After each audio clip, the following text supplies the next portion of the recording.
bonjour à tous et bienvenue du coup pour le nouveau live de la garde de nuit. Aujourd'hui du coup on va être avec Babar et Nymphadora. Donc Babar en haut à droite, Nymphadora en bas à droite. Donc cette Salut. fois-ci on augmente dans le game et on passe avec tout le bureau, présidente et vice-présidente. Alors en attendant un petit peu parce qu'on a pas mal parlé sur l'horaire, le départ, est-ce qu'on regardait le match de foot en même temps et est-ce que c'était important. Je vous propose avant de lancer l'épisode de parler un petit peu de l'épisode d'avant, qui est l'épisode qui a pas mal fait discuter, c'est la bataille des bâtards. Je sais pas qui se souvient. Alors j'ai pas revu l'épisode justement de la bataille des bâtards pour laisser un peu le suspense. Euh, mais on va commencer du coup par un petit tour de table. Nympha par exemple, qu'est-ce que t'en as pensé Qu'est-ce que tu te rappelles de cet épisode? Est-ce que tu arrives à tirer un point positif de cet épisode? Alors, moi, déjà, de base, je suis pas très épisode de bataille. Je l'ai pas revu et je me suis pas infligé ça parce que vraiment, j'avais pas aimé, quoi. C'était long, mais long, mais long. Puis t'avais des scènes ridicules. Enfin bon, vraiment, j'étais pas rentrée dedans. Voilà. Désolée, mais la bataille des bâtards, ça avait été un gros flop pour moi. Même pas un point positif à sortir? Si, j'étais contente parce que c'était Sansa qui venait sauver tout le monde. Et évidemment, comme tout le monde le sait, peut-être pas, mais je suis une grande fan de Sansa, donc du coup, j'étais contente que Jon Snow, l'élu, se fasse rouster et qu'il ait besoin de Sansa et de ses chevaliers pour gagner, parce que sinon, c'était tout perdu. Donc après, c'est Sansa l'héroïne dans cette histoire.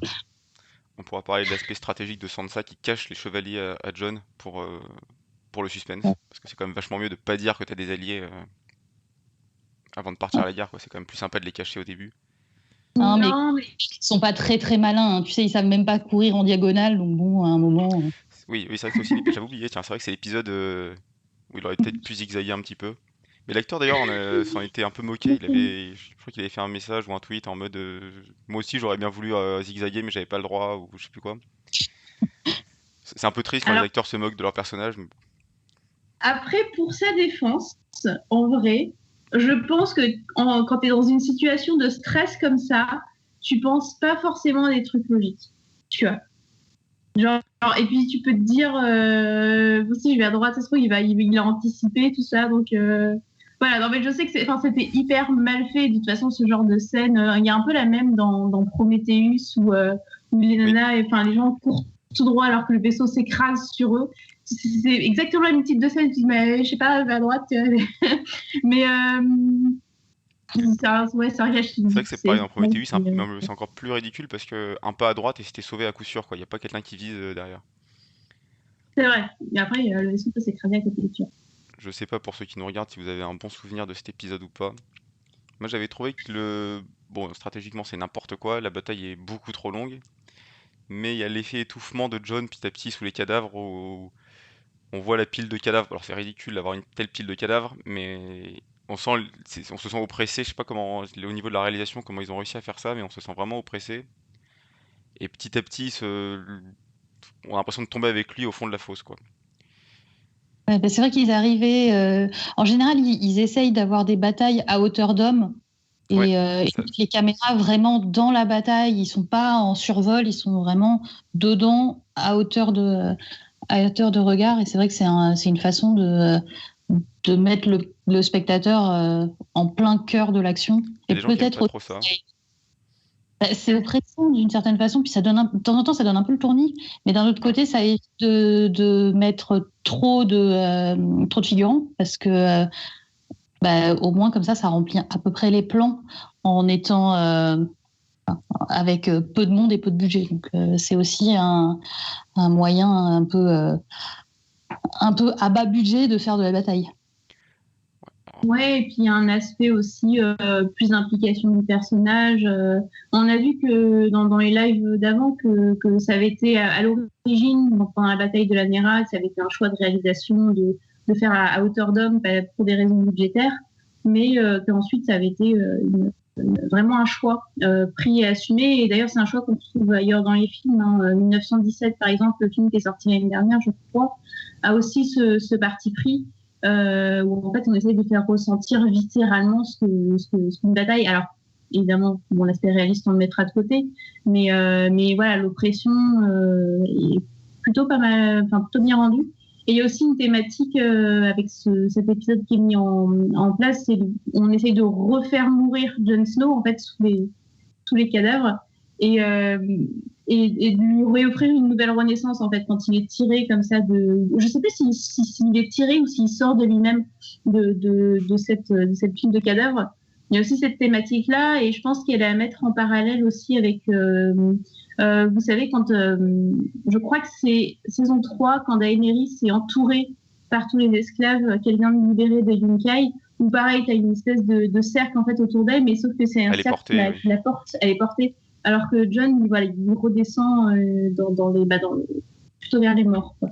Donc voilà, je pense que c'était à ce niveau-là, niveau thématique, bon, il y avait peut-être des choses à creuser. Après, j'avoue que je suis un peu comme l'enfant, je n'ai pas du tout aimé cette bataille. Je l'ai vraiment trouvée longue et tellement cliché que j'ai jamais réussi à rentrer dedans. Enfin, tu sens qu'ils ont essayé de faire un peu à la Seigneur des Anneaux avec les charges, etc., mais à niveau d'homme, en fait. Et je pense qu'au niveau de la réalisation, pour les acteurs, notamment pour Peter Hinton, qui s'est quand même pris une charge de cavalerie en face, bon, ça devait être quelque chose à dire. Mais sur le rendu, j'ai pas... Ouais, voilà, du coup, je suis désolée, Miguel Sapochnik. Voilà. A priori, ça a été aussi un épisode super dur à tourner. Ils avaient du mauvais temps, ils ont passé un temps fou, les pieds dans la boue. Ça a été une expérience pas forcément agréable pour les acteurs et pour les réalisateurs. Parce qu'en fait, déjà, nous, ça nous paraît long, mais pour filmer ces très longues batailles, ça demande des journées et des journées de tournage de nuit, enfin plutôt des nuits de tournage du coup, et ça avait été a priori très très très désagréable. Ça a été une sacrée expérience, quoi. Et pour le coup, c'est vrai que pour le coup, le travail en fait même des équipes, des acteurs, etc. Il est à noter, il est indéniable là-dessus. Ouais, la charge de, franchement, en vrai, une charge de cavalerie en face de toi, je pense, même si tu sais que c'est un tournage et tu sais qu'a priori ils vont pas te rentrer dedans. La première fois, ça va faire bizarre. Voilà, tu dois quand même, parce que je sais qu'en reconstitution historique, il y a des trucs comme ça, c'est assez impressionnant. C'est ce que disait, ce qu'on dit dans le chat, c'est qu'il y a aussi beaucoup de gens qui pensent encore que c'était devant un écran vert, alors qu'il a quand même subi ça. Non, il y a vraiment... Mais il y a des vidéos de making-of qui sont accessibles sur YouTube. On essaiera de mettre un lien quand on publiera le replay qui montre justement de façon assez courte en fait comment est-ce que les caméras sont mises en place, comment est-ce qu'elles suivent, etc. Alors, j'ai pas vu, il y a mais alors, on dit un truc qui est intéressant, c'est qu'aux États-Unis, apparemment, c'est un épisode qui a été pas mal apprécié. Alors, je sais pas si c'est le cas ou pas, mais. Mais de manière générale, même chez nous. Il a un bon buzz, hein, et en termes techniques purs, c'est quand même un vrai tour de force. Hein, c'est pas anodin comme tournage. Mais c'est vrai que après, déjà moi perso, les épisodes de bataille, je décroche super vite de base, donc je suis pas bon public pour les. Ce qui manque en fait, c'est ce qui est manqué aussi dans d'autres épisodes de bataille, c'est de casser un peu le rythme avec d'autres choses ailleurs, pour revenir ensuite sur la bataille et laisser un peu respirer. Là, on a une espèce de long plan de 20 minutes non-stop de bataille, c'est un peu trop. Alors que les autres films dont ils s'inspirent, et on pense tous au Seigneur des Anneaux, il y a des coupures, on voit autre chose, on va ailleurs, et après ça revient, ça permet de faire des ellipses dans la bataille et de pas tout montrer de A à Z, en fait, de dire bon bah voilà, on a raté 2 heures de bataille, mais c'est pas grave, on voit la fin. Là, ils sont obligés de la construire de A à Z, en fait. Saison, ils ont essayé de faire ça. Pour le coup, leurs épisodes de bataille, on peut en dire tout ce qu'on veut, ils ont au moins essayé de casser du rythme en essayant d'introduire des espèces de changements de genre en milieu d'épisodes. Typiquement, je pense là à la bataille de Winterfell où tout d'un coup, tu as Arya en mode film de zombies. Voilà, ça avait au moins l'avantage de casser le rythme et de permettre de souffler, parce que c'est vrai que quand t'as toujours les mêmes personnages, puis en plus, désolé, mais un Kit Harington, quoi.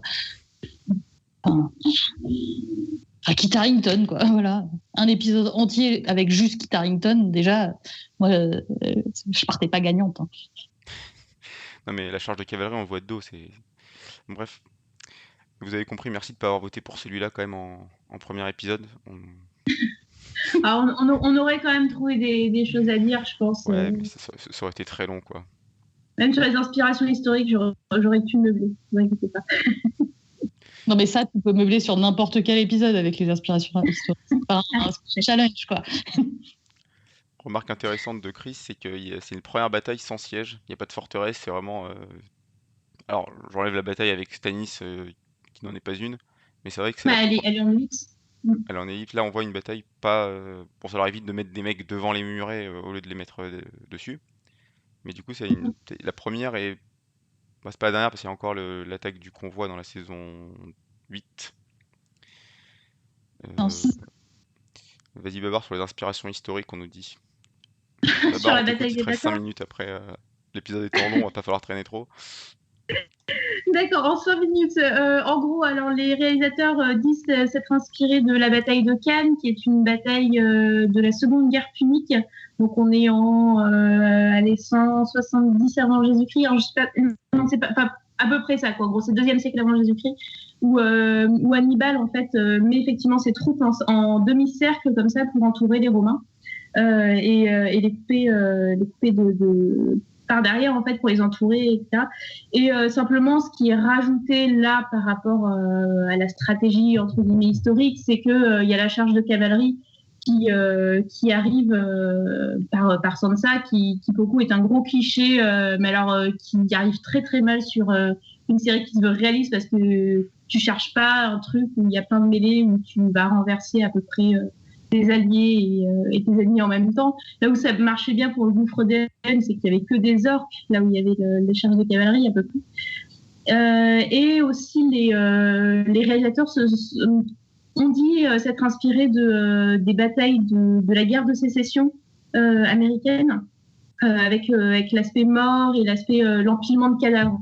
En fait, comme effectivement c'est une guerre où il y avait déjà la mitraille, il y avait un gros taux de mortalité, contrairement aux batailles médiévales.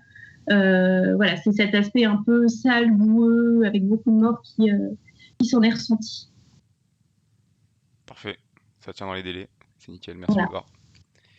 Babar. Du coup, vu qu'il est 20h15 et que beaucoup de monde avait demandé cet horaire-là, je propose de lancer l'épisode qui dure une bonne heure.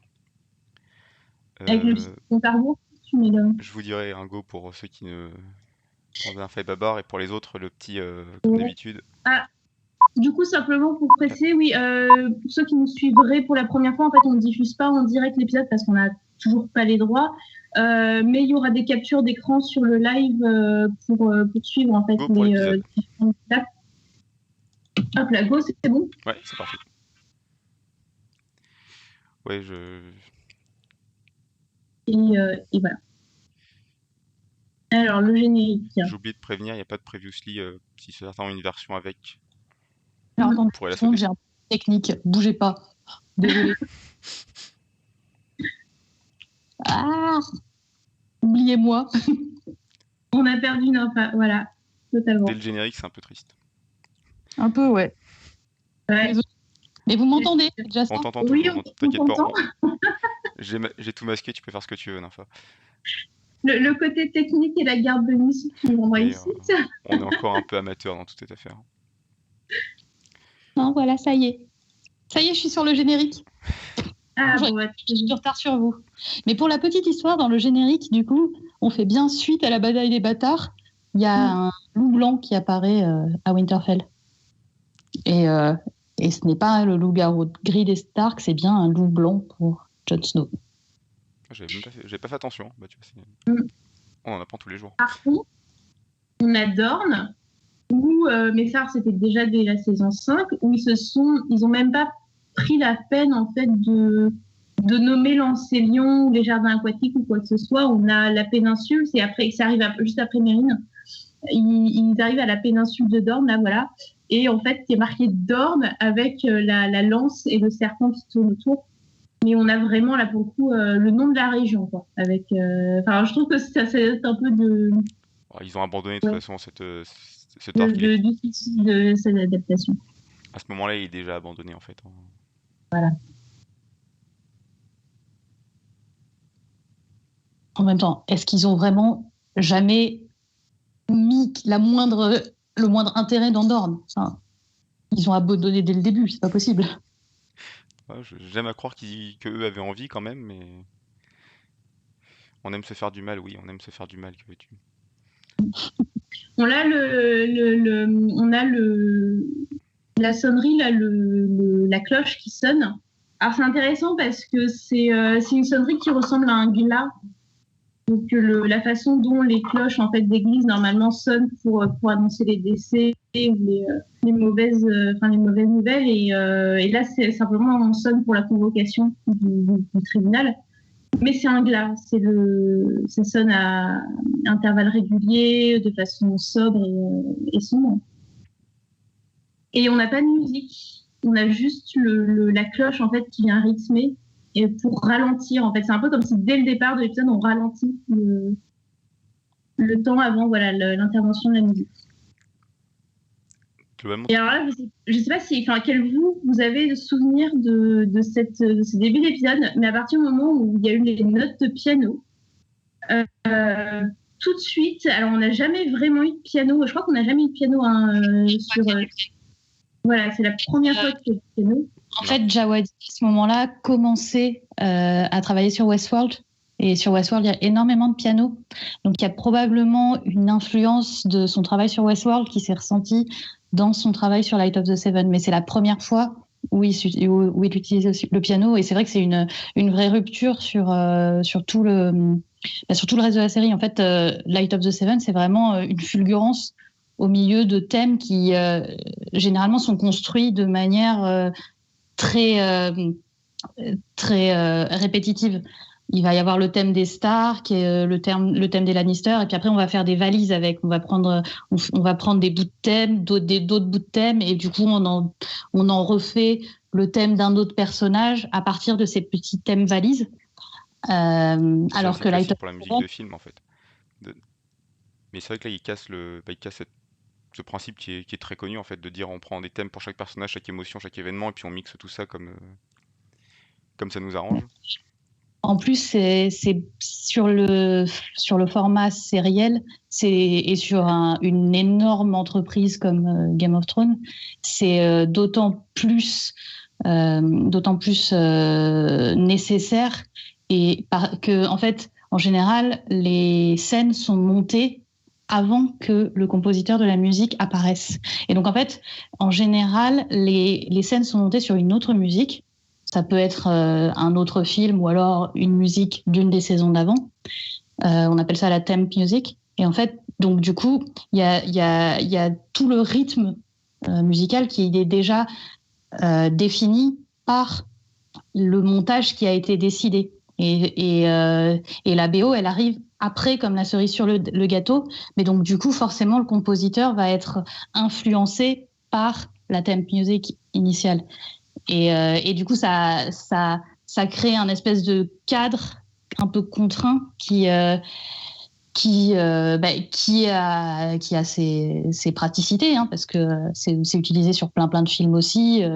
C'est notamment l'école Hans Zimmer. Hans Zimmer, il fait beaucoup ça. Hans Zimmer qui est le prof il fait partie Ramin Djawadi est l'élève dans l'école d'Hans Zimmer, donc c'est assez normal. Et il travaillait en même temps, du coup, tu disais sur Westworld, mais il travaillait vraiment en parallèle sur les deux, donc ça explique pourquoi parfois il repioche un peu de musique d'une série pour la mettre dans l'autre, ça gagne du temps. Tu nous as permis aussi d'éviter cet épisode gênant avec Pycelle. Ouais. Merci. Et le fait d'avoir du coup c'est impressionnant, c'est en décalage avec ce qu'ils font d'habitude en fait. Là, la musique devient un vrai personnage, alors que d'habitude, vu que Game of Thrones c'est une série très très bavarde, la musique c'est un outil mais annexe par rapport. Enfin, il y a évidemment le générique qui est iconique, etc. Mais pour mettre en valeur une scène, on se sert rarement de la musique, on se sert des dialogues. Et là, c'est une des seules fois où Game of Thrones met vraiment la musique en avant, sans parler. Et du coup, c'est vraiment ce qui crée chez le spectateur qui a assez l'habitude des thèmes depuis 6 saisons maintenant, on est au bout de la saison 6, qui sont assez récurrents environ, etc. Et le fait d'avoir là d'un coup quelque chose au piano, quelque chose qui dénote effectivement, fait qu'on est totalement happé dès le départ. Là pour le coup c'est un choix qui est plutôt bien fait de leur part. Après une saison, en fait, après le fameux épisode 9 de chaque série, là c'est vraiment fait pour continuer à happer l'attention du spectateur. Et pour le coup, on est assez tous d'accord pour dire que voilà, ces 15 minutes, ces épisodes sont plutôt bien faites au niveau de la gestion, même de la réalisation, du montage et de la musique qui est utilisée vraiment là comme élément narratif. C'est plutôt une réussite. Mais ce qui est marrant, c'est que du coup, donc j'ai revu l'épisode avec mon mari pour préparer là ce Twitch, et tous les deux, on était persuadés que l'explosion du septuaire, c'était la fin d'un épisode. C'est tellement marquant que oui, on oublie le reste. Juste le tout début. Et en fait, on avait complètement oublié qu'il y avait tout un épisode derrière. Pourtant, il se passe beaucoup de choses dans l'épisode. Mais alors, nous, on s'est vraiment focalisé sur le septuaire. Et vraiment, moi, j'aurais mis ma main au feu que l'explosion du septuaire, c'était une fin d'épisode. Et ça en dit beaucoup sur la rythmique de l'épisode qui, du coup, à mon sens, est un peu raté. C'est que derrière, rien n'est aussi impressionnant et du coup, ça te traîne pendant toute une fin d'épisode pour essayer de finir. Alors que là, tout le début, là, on est au mini-passage du procès de Loras. Vous remarquerez qu'il y a beaucoup de contre-plongées. Il y a beaucoup de contre-plongées sur le Grand Moineau en particulier. Et ça va être intéressant parce que vous verrez la scène au moment où il meurt, au moment où il y a l'explosion, elle est aussi en contre-plongée. Et la contre-plongée, en fait, qui est aussi utilisée pour le mettre au même niveau que les statues divines, au moment où il fait ses discours, elle est aussi utilisée pour sa mort. Donc c'est un peu, je pense que là, c'est vraiment pour souligner l'orgueil du personnage, voilà, pour montrer qu'il est puni de cet orgueil-là aussi. Mais c'est assez intéressant. Avec les lumières aussi, la lumière est beaucoup sur lui et il apparaît comme un dieu, quoi. C'est mis en image. On nous parlait aussi des contre-plongées dans le chat, du coup les grands esprits se rencontrent, c'est parfait, j'ai même plus besoin de faire le lien. Je vais poser le micro et m'en aller. Mais non, reste, on a besoin de toi. Bon, et sur le procès, grosse différence avec les bouquins sur la pénalisation de l'homosexualité, parce que Loras, c'est pour ça qu'il est devant son procès. Dans les bouquins, c'est totalement absent. Donc je sais pas, ce choix-là, ça a été fait. J'imagine aussi parce qu'il y a un imaginaire médiéval là-dessus qui est en grande partie fausse. Mais c'est une conception très contemporaine de la chose, de la pénalisation de l'homosexualité, etc.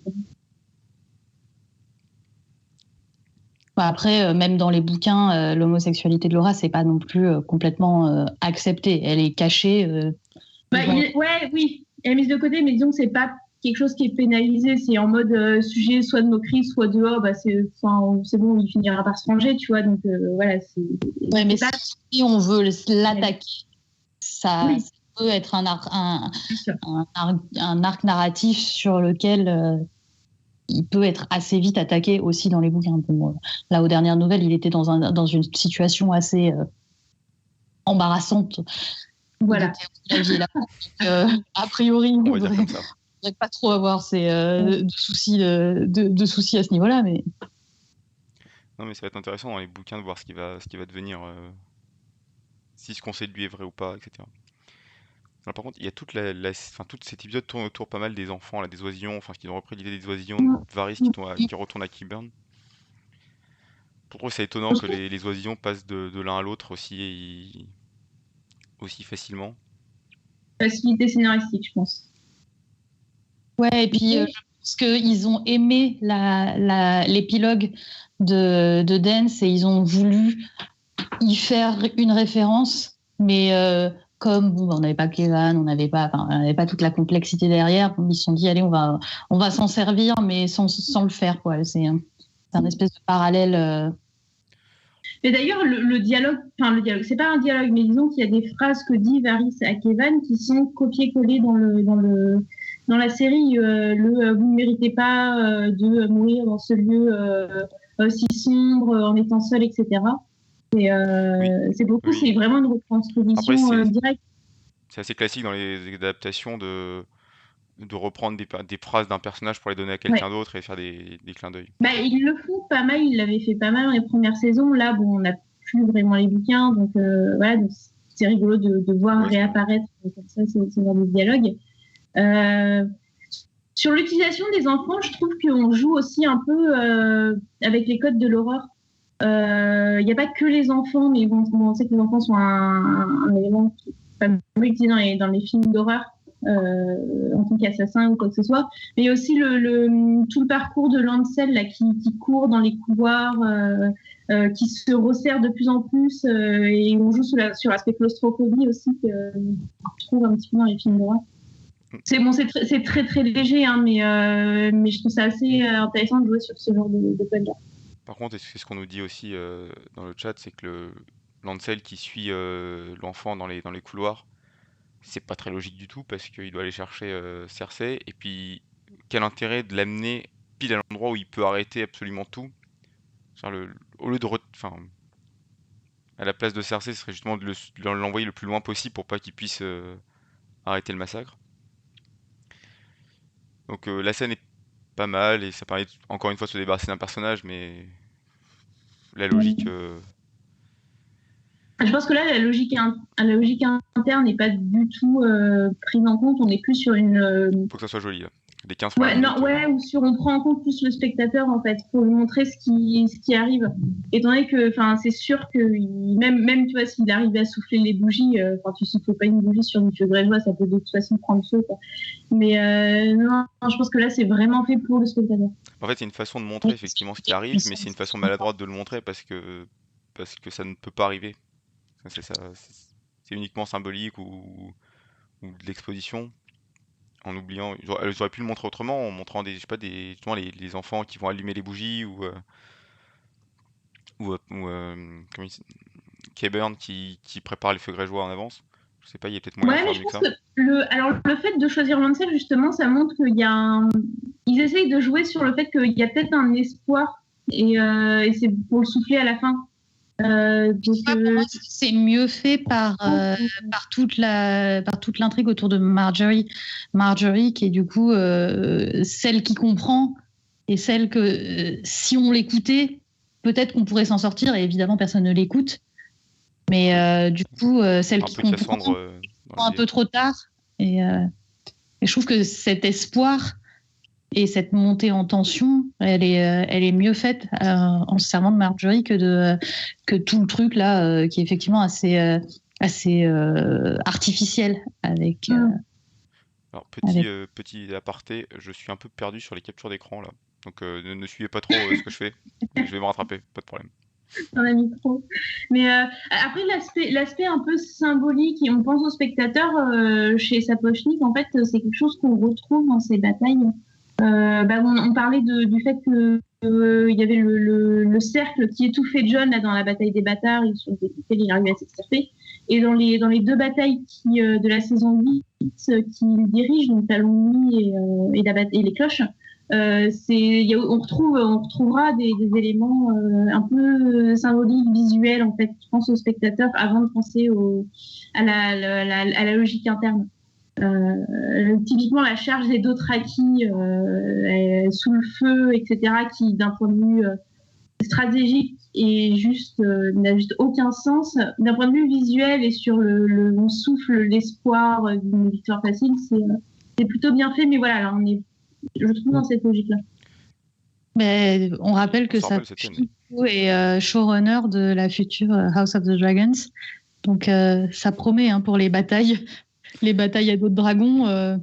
Ouais, moi ça me va. Franchement, pour l'instant, même si tu vois, d'un point de vue logique, c'est pas hyper. Voilà, je pense qu'il y a des choses intéressantes à creuser. Sachant que là, cet épisode-là, c'est D&D au scénario. On verra ce que ça donnera si c'est eux, en fait, au scénario. Ils auront peut-être un peu plus les mains dedans. C'est bien. Du coup, il y a ce qu'on disait, Marc-Jaï qui commence à comprendre qu'il y a quelque chose qui va pas. Et la musique accompagne vachement bien, en fait. C'est une fulgurance parce que la musique accompagne totalement toute la scène jusque là. en accélérant, en rajoutant des couches rythmiques, en rajoutant des couches mélodiques.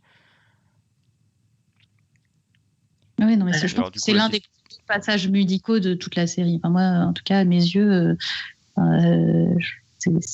Light of the Seven, c'est vraiment ma musique préférée de toute Ouais. la je crois que c'était celle qui série. avait gagné notre petit concours aux Imaginales.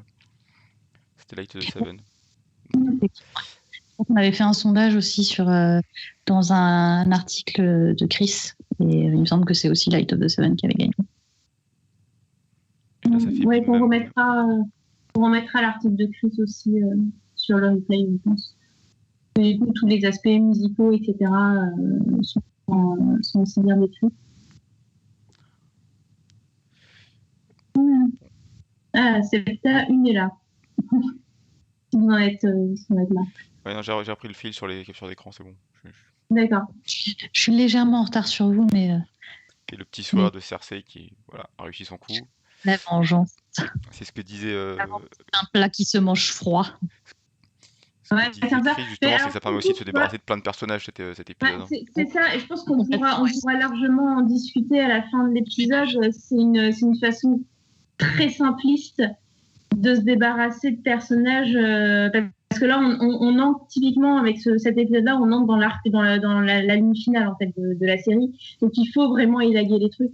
Et c'est une façon d'élaguer, alors qui est bien faite sur le moment. Quand tu réfléchis à la logique du truc un peu derrière, t'es là en mode bah oui, mais Au moins, il y a ça pas de marche et ça permet de s'en débarrasser vite et bien plutôt que de les débarrasser les uns après les autres. Ouais, c'est une façon. Ouais, c'est un attend. Après, elle Non, paye pas les conséquences. comment de ses actes, se c'est faire ça qui est débarrasser certains autres personnages juste après? Bon, Alors, est-ce qu'on parle de Cersei qui gaspille autant de vin pour une septa? Moi, je trouve ça très maladroit de sa part. Non, mais tu sais pas c'est quoi comme vin, ça se trouve, c'est de la piquette toute pourrie et Ouais, mais tout. quand même, par principe, elle aurait fait ça à l'eau, ça marchait très bien. Ouais, mais elle est devenue alcoolique depuis un bout de temps maintenant Il n'y avait plus et d'eau à on peut porter. cocher la case. Et le côté vengeance de Cersei est quand même complètement différent des livres, mais pour le coup assez bien rendu. Enfin, son personnage est cohérent du début à la fin dans cette optique-là. C'est-à-dire qu'elle plonge petit à Parce petit que, dans la folie, mais reste, elle veut se venger et elle y arrive et elle est assez intelligente pour y arriver. alors, oui, juste, elle je est. dirais qu'elle est dans la folie, en fait. Justement, pour moi, c'est une grosse différence avec les bouquins, c'est que Ouais, c'est pas un truc de folie, c'est un truc qui est calculé, c'est ça. qui est totalement taré, tu vois, mais qui est vraiment calculé de sang-froid, en fait. Enfin, c'est toutes ces réactions hyper posées où elle sait ce qui va arriver. On est assez loin de la folie Bah, des elle est livres intelligente en fait où dans la on a série. vraiment une folie qui est irrationnelle, alors que là, c'est vraiment quelque chose qui est hyper rationnel, hyper carré, etc. Mais c'est une folie différente, en fait. Et c'est une différence avec les livres que... Moi, j'aime bien le personnage de Cersei dans la série. Je sais que c'est pas forcément mon avis unanime, mais c'est... Moi j'aime bien aussi, c'est différent, mais au moins elle est cohérente Moi, du j'ai début à la fin. Elle autant. reste intelligente dans ce qu'elle fait. Elle est folle enfin, intelligente dans sa folie et ça lui va bien. L'actrice le rend assez bien, même si c'est un peu systématique ses émotions. C'est un peu toujours pareil. Mais on va dire que ça fait l'affaire, quoi. Surtout si on compare à Jon Snow à côté. Voilà, c'était gratuit. Voilà, bisous. Il y Bisous a Titi. Chris qui, dans le chat, dit qu'il faut qu'on fasse Twitch Pinard. Je suis d'accord. Voilà. On va finir par le On faire. teste. Ouais, on va finir par le faire, je pense. Mais on parlait des longueurs de l'épisode. Voilà, toute cette scène avec la Septa, c'est une des scènes qui est exagérément longue. En fait, il n'y a pas besoin d'autant de blabla et de paroles pour. On a compris qu'elle se vengeait, on a compris qu'elle allait lui faire subir ce qu'elle avait subi. Ça aurait pu être plus court. En fait. Mais À la limite, dans les vengeances de Cersei, celle-là, par rapport à la vengeance face aux Aspics 2 saisons plus tard, on est quand même mieux, tu vois. Il y a quand même une certaine intelligence, une certaine, je sais pas, une certaine classe dans la vengeance que après, plus tard, quand elle va se venger des Aspics pour la mort de Myrcella, mais on atteint des... oui, bon, de toute façon, la mort de Myrcella était déjà pas très subtile. Mais par contre, il y a quelque chose que j'aime bien dans cette scène, c'est le fait qu'on voit pas Grégor faire enfin, ce qu'il fait à la Septa. C'est-à-dire que la porte se ferme, alors ça sera dans quelques secondes, mais ils nous ont évité une scène de violence gratuite, comme il y en a Ouais, tellement dans ouais, la série. Et ça le suffit truc en fait. qu'on Je avait crois qu'on en avec parlait déjà la Théon, dernière quoi. fois, ça suffit largement. Tu disais, Ouais. pardon? C'est comme ce qu'on avait avec Théon en saison 3 ou 4, je sais plus, mais c'était c'était long et vraiment, c'était à quoi ça sert, quoi. Donc, non, là, pour le coup, c'était effectivement la coupe est faite au bon moment. Il y a juste la porte qui se ferme, un cri et terminé. Le moment Dark Vador, quand même. Il y a une imagerie du casque et tout. Alors, je sais pas où vous en êtes, si vous avez déjà passé le moment. On est arrivé à la scène où c'est un unique Tommen. plan fixe, cette scène, et c'est assez marrant d'avoir fait une scène comme ça. Et c'est assez intéressant, mais il y a toujours la blague du King's Landing, hein, qui, en anglais, veut dire voilà, l'atterrissage du roi, enfin le lieu où il pose pied à terre, quoi. Et le fait que Tommen, du coup, pour moi, c'est la scène Peter Pan. C'était un gros mème sur Internet à ce moment-là. C'est la scène Peter Pan, quand tu t'envoles, et puis en fait, non. Il y a aucune intensité dramatique, il y a juste là, mais what? C'est très surprenant. La surprise est présente. Le personnage, tu t'y es pas vraiment attaché parce que tu l'as vu avec ses chatons, tout ça, il est mignon, mais t'as pas eu vraiment l'occasion de suffisamment t'y attacher pour que sa mort ait le moindre impact pour toi. Et tu vois juste cette scène où vraiment t'as l'impression que juste il se débarrasse du personnage parce que allez, on s'en fout là, on jette le truc et puis voilà. Littéralement. Mais c'est assez marquant au sens où il n'y a pas de musique, il n'y a pas un plan fixe, et il est lent, il y a un long plan où on voit rien. Au moment où il dépose sa couronne, il revient. Qui quand même crée l'effet dramatique. Jaime a l'air de quand même de bien s'ennuyer à ce repas. Hein. Non mais alors ça, on est typiquement dans du meublage là, tu vois, et en mode... pour le coup, c'est oui, allez, vas-y, t'es le guerrier, tu vas te taper des 2-3 serveuses, super. On ne parlera pas du traitement des femmes dans cette série, mais on est un peu là-dedans. Donc, après, ce qui est intéressant, c'est qu'on commence cette scène avec Valder Frey et Jaime Lannister, en fait, qui sont dos à dos. Enfin, pas dos à dos, mais donc Jaime Lannister tourne le dos à Valder Frey avant qu'il vienne le rejoindre pour discuter avec lui. Et je trouvais que c'était un choix assez intéressant en termes de Jaime qui désapprouve absolument totalement ce personnage, et en fait c'est marqué dans la réalité. D'ailleurs, il va lui dire juste après. Il y a quand même un petit jeu de regard au moment où ils discutent. Vous voyez là les stars qui sont plus là. Et ce petit jeu de regard, quand on sait ce qui va se passer dans quelques minutes dans l'épisode, en fait, ça veut tout dire. Il y a quand même un vrai clin d'œil interne dans leur truc. C'est pas totalement gratuit sur en vrai les Stark. Bah ouais, en fait les Stark ils sont là finalement. On a le droit au petit dialogue encore de Walder Frey qui sont un peu ridiculisés par Jaime. Je trouve qu'ils ont fait le personnage un peu too much, quoi. Tu vois, c'est on sait que c'est un connard, on sait que, enfin, tu vois, il n'y a pas besoin de surenchérir sur son aspect profondément connard. Alors, ce sera dans la scène d'après, mais au moment où il commence à tripoter les fesses de la servante, là, qui est en fait Arya, enfin, on n'a pas besoin de surenchérir sur la saloperie qui est ce personnage. Et voilà, je trouve que ça avait un petit côté un peu too much. Dont on aurait pu se marrer parce que c'est rusard. Oui. Voilà. Mais c'est vrai qu'on aurait pu se passer de certaines scènes avec lui parce que le personnage est déjà placé depuis longtemps.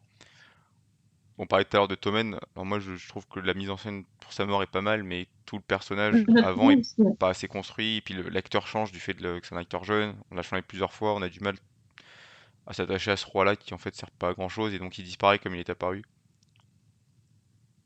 La mise en scène de la mort de Tommen, alors je l'ai trouvé peut-être un peu rapide par rapport au septuaire, mais le fait que effectivement ce soit assez épuré, c'était un choix intéressant par rapport aux gros investissements émotionnels que tu peux avoir avant. Ouais, mais justement, moi je trouvais que vraiment il y avait zéro émotion. Tu vois un enfant qui se jette par une fenêtre, c'est quelque chose qui est complètement hors. Enfin, je pense que c'est le but recherché. On ne peut pas penser un suicide d'un enfant. Et là, tu as juste zéro émotion, pouf, tu passes derrière direct à autre chose.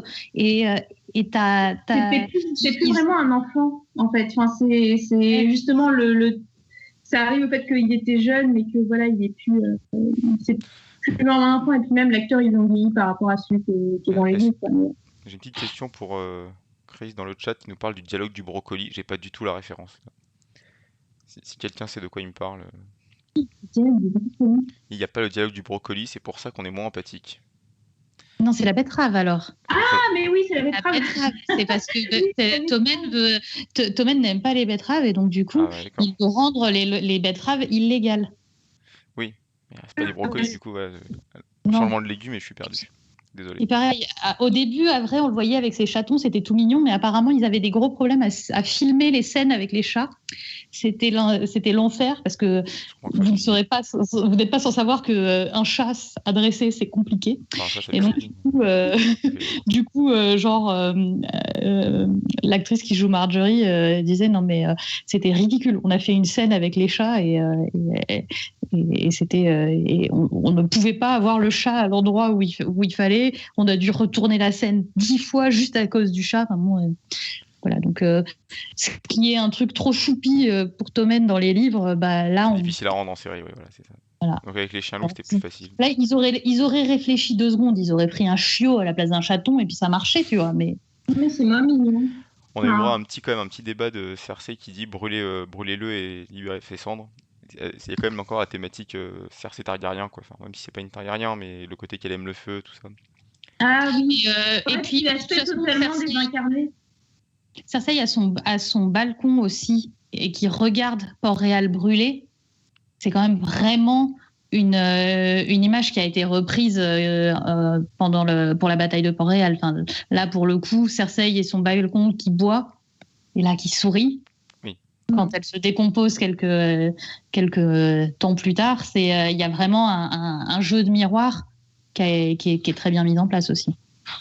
Et ça reprend une imagerie classique qu'on attribue à Néron aussi, tu vois, devant la destruction de Rome, etc.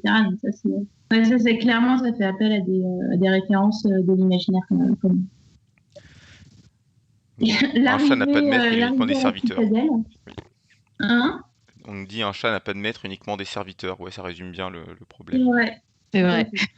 Là, toute la scène dans la citadelle, c'est la première fois qu'on voit la citadelle, je trouve assez bien rendue personnellement. Même si le personnage à l'accueil, je comprends pas trop son rôle et pourquoi ils l'ont fait aussi antipathique et froid. C'est une caricature de l'administration, si tu veux. Là, on est vraiment dans le truc de l'intellectuel qui est totalement détaché de sa vie, de la vie réelle, si tu veux, et qui mélange avec l'administrateur, tu vois, avec son registre. Oh là là, alors on nous a pas indiqué que Aemon était mort, donc ça veut dire que pour nous il est pas mort. Enfin, c'est vraiment, on est dans la caricature pas subtile. C'est de laisser passer à 38. C'est Astérix en fait. Mais le formulaire A32, s'il vous plaît. Donc vous n'avez pas le formulaire A32. Allez au bureau au Z18. Je vais être précis sur les références, c'est le A38 et pas le A32. Faut quand même savoir de quoi on parle. Oh. Shame. Pour le visuel de la bibliothèque de Villevieille, il est assez rigolo. On est vraiment dans un imaginaire de bibliothèque. Une bibliothèque comme ça n'existe pas. Enfin, même les plus grandes et les plus belles bibliothèques que tu as aujourd'hui, qui datent de l'époque moderne d'ailleurs, sont pas aussi énormes que ça. On est vraiment dans l'imaginaire de ce que peut être une bibliothèque et qui, là, on retrouve un peu sur le nom de la rose, qui est beaucoup plus sombre. Et du coup, c'est assez. Ils en ont fait un truc. Ça me fait penser à La Belle et la Bête, désolé, mais chacun ses références. Chacun ses références. Moi, bibliothèque, c'est La Belle et la Bête. Voilà. Ils lisent dans Les Belles et la Bête. Bien sûr. Alors, d'accord que le visuel est pas réaliste, mais je le trouve très joli quand même, personnellement. Non, il est très chouette. Il fait son petit effet. Avec et c'est intéressant. De la citadelle avec l'astrolabe en plus, c'est super stylé quoi. T'as le rappel du générique avec l'astrolabe et toute la maîtrise du monde. L'acteur joue pas trop mal. L'acteur je trouve qu'il joue bien les espèces de surprises et d'émerveillement qu'il a devant. Et c'est assez rigolo, c'est que au niveau des décors, en fait, ils ont choisi de tourner dans alors je sais plus exactement c'est quel lieu, mais il y a des croisées d'ogives en On fait arrive maintenant, oui. sur le plafond que vous voyez un peu rapidement. Et en fait, les croisées d'ogives, c'est vraiment quelque chose qui est typiquement que de l'architecture de cathédrale. Non, ça apparaît que dans les cathédrales, donc pas du tout dans ce que pouvait être, de ce que pouvait ressembler une bibliothèque à l'époque médiévale. Mais l'aspect croisé d'ogives, en fait, ça nous renvoie à une espèce de grandeur, donc la grandeur des cathédrales, etc. Et donc, il l'applique à la bibliothèque. Donc, c'est assez rigolo de voir ce choix-là qui a été fait, en fait, pour rappeler vraiment l'aspect un peu majestueux et l'aspect grandeur de la bibliothèque. Alors Et là, on le arrive à corps. la scène la plus longue et interminable de tout cet épisode, avec Jon Snow qui a on peut dire des méchancetés maintenant, c'est bon, hein. À peu près le charisme d'une huître. C'est une catastrophe. En fait, c'est un épisode où tu sens qu'ils ont ils doivent arriver à un point en mode faut que ça avance un petit peu mais pas trop, et du coup on meuble avec des dialogues, et le fait qu'on ait un choix de réalisation où on est très très proche des personnages, on verrait qu'il y a pas mal de plans sur les personnages et de dialogues latéralisés, de droite gauche, etc. Des personnages qui se regardent pas forcément, c'est une façon de confronter les personnages, essayer de révéler les tourments intérieurs et de rallonger l'épisode. Rallongé peut-être. Ouais, c'est super poussif. Hein. Puis surtout, c'est un prise de climax qui est arrivé au bout de 15 minutes. Quoi. T'as Oui. le climax à 15 minutes et t'es là après, ça fait pchit, quoi. Il y a vraiment un problème dans la rythmique de l'épisode qui est complètement foiré, quoi. Là, il y a toute cette scène avec Davos qui confronte Mélisandre pour la mort de Sharon. Et c'est un truc que je trouve assez dommage, c'est de ne pas avoir fait quitter le personnage à ce moment-là. En fait, il aimait cette fille-là, comme sa fille le dit à un moment dans son petit dialogue là, de dire à partir de maintenant il s'en va, il retrouve ses fils, sa femme et adieu. Et de l'avoir laissé encore 2 saisons de plus, alors qu'il apporte plus rien et que son arc est complètement fini. En fait, Stannis est plus là, il a plus aucune raison d'être là, il est pas chez lui, il est pas dans son pays. Je trouve ça un peu dommage d'avoir raté l'occasion de le ranger et puis au revoir. Ça aurait permis Ils de savent pas pas tuer. ranger les personnages. Comment? Tu vois, en plus, Davos, il a un capital sympathie, ils n'ont pas voulu s'en priver, tu vois. C'est vrai qu'il y a le personnage sympathie, il y a peut-être un problème je sais pas, de contrat aussi, qui était peut-être en jeu et qu'il fallait le laisser encore. Ça peut jouer aussi. Mais c'est vrai qu'après, quand tu connais son rôle dans les saisons d'après, tu te dis qu'effectivement. C'est vrai, parce que là, il y avait une bonne occasion en fait. Il avait une vraie raison de partir à partir de maintenant en fait. C'était la goutte de trop, Stannis n'est plus là. Mais t'aurais pu mais d'un autre côté, c'est rigolo de la saison 8, parce qu'il fait le sidekick rigolo de la saison 8. Voilà. Surtout, c'est lui qui est le plus à hauteur de personnage. C'est lui qui est humain, qui a un bon fond et qui regarde les autres se taper dessus. Et en fait, c'est un peu la porte d'entrée des spectateurs vers Westeros. En fait, c'est celui qui est censé être le plus proche du spectateur. Et lui parler et dire bah ok bon oui, voilà, ils sont pas tous pourris et c'est l'outil qui porte vers Westeros, quoi. On nous dit qu'il fallait quelqu'un pour présenter Jon à Daenerys. Si on avait pu éviter cette scène aussi, franchement. Ah, parce que cette scène, mon dieu. Bon, de toute façon, il y avait déjà Tyrion dans le genre personnage pourri dans les dernières saisons. Il marchait très bien aussi pour présenter Jon à Daenerys. Là, la scène entre Jon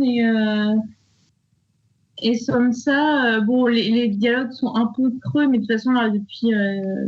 T'as un poil d'avance. Les dialogues sont un peu creux. Ah, j'ai un peu d'avance vite alors. Et il faut suivre les captures d'écran, voyons, c'est extrêmement bien fait. Oui, mais je les vois pas, les captures d'écran, je vois ton écran OBS.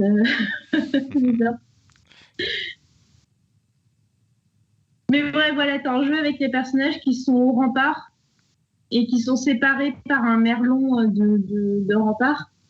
Et c'est expliqué par la suite par le dialogue où ils se font que à moitié confiance, en fait. Séparés par ça, et puis ils finissent par se rejoindre.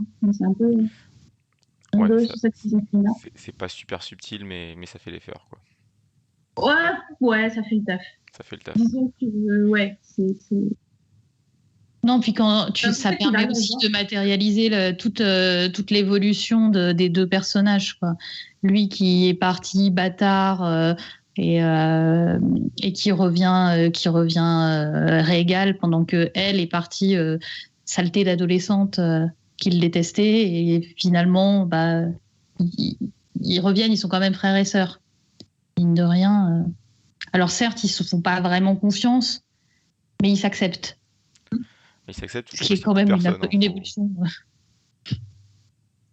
Et donc, les liens entre les Stark, c'est un truc qu'ils essayent ouais, vachement de développer aussi et qui a une certaine importance, on va dire, en particulier dans la saison 8. Mais c'est vrai que le dialogue est pas inintéressant, mais encore une fois, il est trop long en fait. C'est-à-dire Bah, ils sont longs, ils sont poussifs, ces dialogues. il a un intérêt scénaristique. Enfin, je comprends le truc de dire ils se rejoignent, ils veulent se faire confiance à eux et justement pas à Littlefinger et tout ça, mais est-ce qu'il n'y avait pas moyen de l'amener plus subtilement? Bah, disons que si ça casse pas trop pattes à un canard, ces dialogues. Tu vois, ils font le taf, mais ils sont un peu longs, quoi. Genre, le dialogue entre Jaime et Bronn, il était inutile totalement. Et puis là, Non, mais il y a un petit moment mignon quand elle rappelle que ça y est, l'hiver est là. Et où ils se retrouvent l'un et l'autre autour de leur père. Et ça, ce moment-là, c'est quand même vraiment choupinou, quoi. Tu... Voilà, au-delà de tout ce qui leur est arrivé, de toutes les horreurs, il y en a un qui est mort, il y en a l'autre qui s'est fait violer. Mais n'empêche que ils arrivent tout d'un coup à retrouver un tout petit bout d'âme d'enfance et de sourire au travers Ouais, des mots de leur père. Je sais pas, je trouve ça mignon, quoi. C'est mon côté midinette, non, mais c'est ça pas me faux. parle. Mais en parlant de non, mais ça l'hiver nous qui vient, on permet de voit cocher la les. case. En plus, il se passe un truc mignon. Parce que dans le bingo, on a la case, il se passe un truc mignon. Voilà. Parce qu'après, il y a Dorn. Hein. Ouais, Donc, alors là, faites il y a gaffe. Dorn et franchement, Ah je ouais, sais non, plus quoi dire parce que c'est compliqué. Du coup, je vais non, mais revenir ce qui sur est l'hiver qui vient. génial, Et on a oublié de parler des corbeaux blancs qu'on voit partir quand Sam arrive à la citadelle, qui est pas du tout expliqué, mais qui a un clin d'œil pour les lecteurs, de savoir que les corbeaux blancs amènent les lettres pour dire que l'hiver arrive.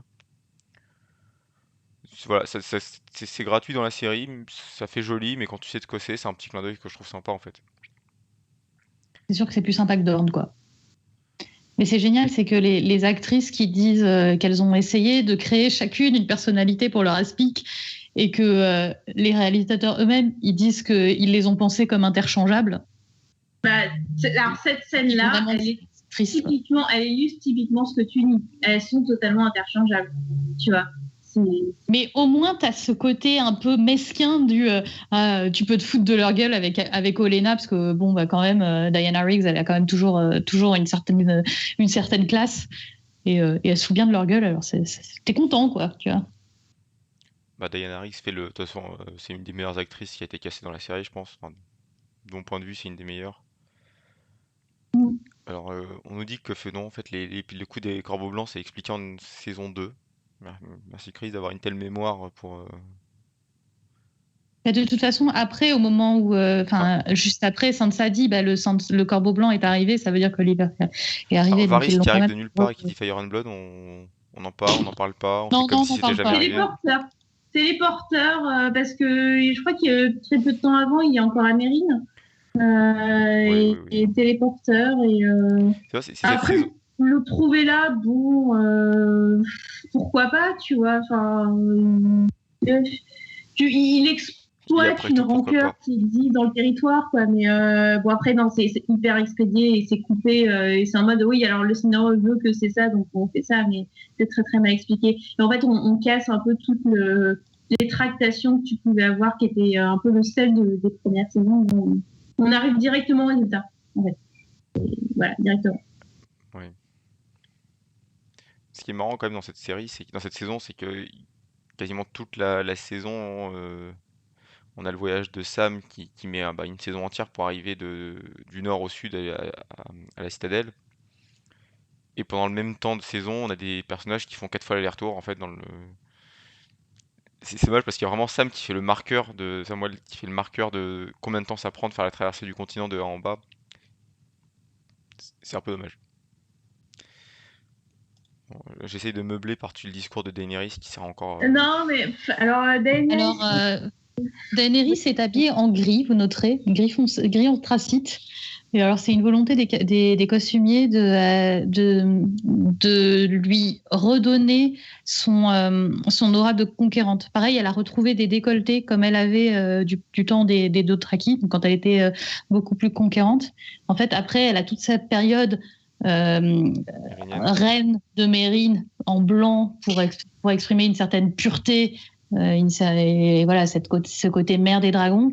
Et là, dans son costume, on lui a remis du gris, on assombrit, on reprend des coupes qui sont beaucoup plus proches de ce qu'elle avait au début, donc avec le décolleté, les cols bateaux.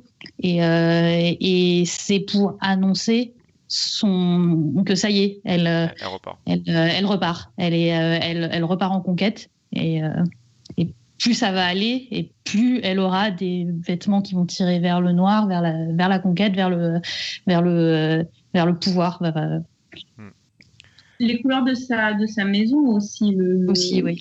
Noir et Ouais, rouge. le noir et rouge, mais le rouge est très peu marqué par rapport au noir. On est quand même sur et c'est pareil avec Cersei. Cersei, on verra, à la fin, elle a une robe de couronnement noir. Et en fait, le pouvoir féminin, à chaque fois, c'est des robes noires. C'est pour exprimer ce côté cassant, droit, strict. On met du noir. On sent qu'il y a un gros travail quand même qui est fait sur les costumes, encore une fois.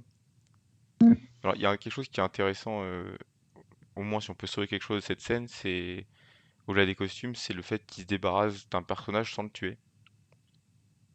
Alors, ça vaut ce que ça vaut de laisser un mercenaire qui sait à peine lire à la charge d'une cité, mais au moins, c'est pas un personnage dont on se débarrasse dans une explosion ou par une mort euh, quelconque. Ouais, Elle s'en après, va, il le laisse elle est sur place et on n'entendra plus parler après. on Ça a est le quand même mérite d'être sur une nouveau. grosse facilité, dans le sens où je suis d'accord avec toi. Pour une fois, c'est pas un personnage qui meurt ou un truc comme ça, mais on est quand même sur une grosse facilité, sachant que la région a été mise totalement à feu et à sang avec les différentes guerres qu'il y a eu. Et en fait, ça se règle en 30 secondes. En mode c'est hyper calme, c'est la paix. Et le fait que, et ça je pense que c'est un truc qu'on n'aura pas dans les bouquins, mais le fait que Daenerys laisse la paix derrière elle, ça montre qu'elle est capable finalement de laisser un truc en paix, mais par la guerre. Je pense que dans les bouquins, en fait, elle va vraiment laisser une région qui a feu et à sang. Et je pense qu'elle va Oui, je juste pense se qu'elle va, barrer de la région à feu et à sang, en fait. Elle va pas réussir je à pense ramener la paix. elle va carrément laisser une terre brûlée, tout Ouais, simplement. C'est même pas feu et sang, c'est juste, à mon avis, ce sera juste un champ de ruines, hein, ce qu'elle va laisser. Ça, un jour, on saura. Ouais, Il y a bon, Esclarmonde après, qui nous dit qu'il y a Sansa aussi en noir qui est aux Eyriers, après avoir Ouais. sauvé Oui. Peter Baelish. ouais, Eh ben, ouais. en Bien fait, vu. le pouvoir féminin se rentre vraiment par cette couleur où, en fait, on va enlever sa féminité en prenant le noir et en étant strict et en gommant d'une certaine façon les atouts féminins pour devenir une conquérante et Ça me fait penser qu'il y a Olenna une femme de Tyrell pouvoir. qui est aussi toujours en noir. Alors elle, à la base, c'est le noir, c'est pour son mari, enfin c'est le deuil de son mari, mais qui est aussi une femme de pouvoir. La vacuité de ce que dit Tyrion, de ce dialogue. Tyrion et Daenerys, c'est. Mais là, tu vois, en plus, ils essayent, quoi. C'est ça qui est terrible, c'est qu'ils essayent de faire de refaire le goût de l'ancien Tyrion, sauf que juste, ça fait flop parce qu'ils n'ont pas de talent, quoi. C'est des généralités qui arrivent à te sortir, c'est des grosses généralités. C'est cousu de fil blanc, on s'attend un peu à ce qu'il va dire. Les dialogues manquent de subtilité et Non, alors il y a les décors qui sont intéressants. On est sur un choix, là pour le coup, totalement à l'opposé des bouquins. On est typiquement dans l'orientalisme pur.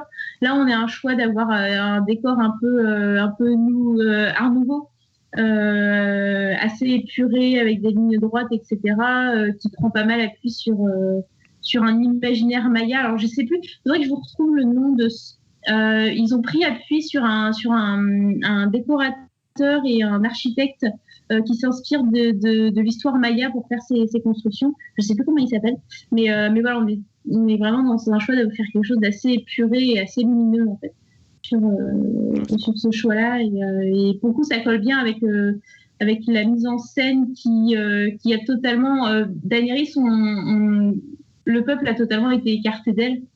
Et on n'a plus que ses conseillers, en fait. C'est un choix assez intéressant parce qu'à l'origine, elle est censée se battre pour tout le peuple. Et finalement, en fait, voilà, on a tout écarté. Et voilà, je trouve que c'est assez rendu par aussi l'aspect très, très épuré du décor. Et ce qui est marrant, c'est que là, souvent, Daenerys, elle est au-dessus des gens. Mais là, elle est au niveau de Tyrion. Et c'est là où on se rend compte à quel point c'est dommage, parce que pareil, dans leur jeu de regard, quand il reçoit la main du roi, enfin de la main de la reine, on voit à quel point c'est un bon acteur. Il fait transparaître un nombre d'émotions en juste une micro-scène. C'est impressionnant, quoi. C'est pas donné à tous les acteurs de faire ça. Saccagé par le dialogue, quoi. Ouais, c'est vraiment du gâchis. La scène avec Walder là, et Arya, au niveau de lumière, elle est assez intéressante parce qu'on est sur la salle qu'on a toujours vue hyper animée et hyper lumineuse. Donc, je vous renvoie à notre live sur les noces pourpres et le jeu des lumières. Et là, en fait, on a illuminé que le côté, l'estrade où il y a Walder et Arya. Un peu en mode, alors elle n'a pas encore massacré tous les frais, mais un peu en mode il reste plus que lui et les autres ont été tués. C'est assez intéressant. Et donc là, ce qui est aussi marrant, c'est qu'ils reprennent en le détournant l'épisode de la tourte aux frais. C'est-à-dire que dans les livres, les frais vont aussi manger une tourte. 3 frais aussi. Faite par 3 frais. Faite de la chair de 3 frais. Alors, pour le coup, ils ne le savent pas, mais du coup, il y a toute une histoire, et ça reprend une légende qui est la légende du Rakok, à qui on donne à manger ses fils parce qu'il a rompu les liens de l'hospitalité. Donc, du coup, c'est assez marrant que ils essayent encore là de se raccrocher au livre en reprenant un petit truc quand même, histoire de dire, pour en faire un. Voilà, un clin d'œil, puis c'est un clin d'œil, c'est une théorie, enfin ça reste une théorie à l'état actuel parce que c'est pas confirmé, même si c'est très probable. Du coup, ça fait un clin d'œil aux fans, quoi. Mais pour le coup, ils avaient déjà fait ça avec le siège de Vivzeg. Un peu plus tôt dans la saison, avec la confrontation entre le Silure et Jaime, où ils avaient repris pour le coup mot pour mot le dialogue. D'ailleurs, le Silure qui est à peine évoqué là dans un dialogue qu'on a vu là dans cet épisode-là entre Walder et Jaime, en mode il a été buté d'une façon ridicule, et voilà, encore une fois, on ne sait pas se débarrasser de personnages à part en les tuant. C'est exactement ce que disait Chris en parlant de l'intrigue de Vivzeg et du clin d'œil à la fin de l'épilogue. Voilà. Sinon, donc là, on est maintenant sur une scène encore navrante. Ouais, alors cette scène, j'ai même pas envie d'en parler parce que c'est une catastrophe. Le méchant qui explique son plan tout pourri et qui veut devenir roi parce qu'il sort de nulle part, il a envie de monter sur le trône de fer, je sais plus quoi dire. On dirait qu'il y a un petit éclairage à la Barry Lyndon dans la scène d'avant. C'est vrai qu'il y a un peu de ça dans la salle avec juste éclairé aux bougies. Bon, c'est pas aussi bien foutu que Kubrick, mais il y a un peu de ça.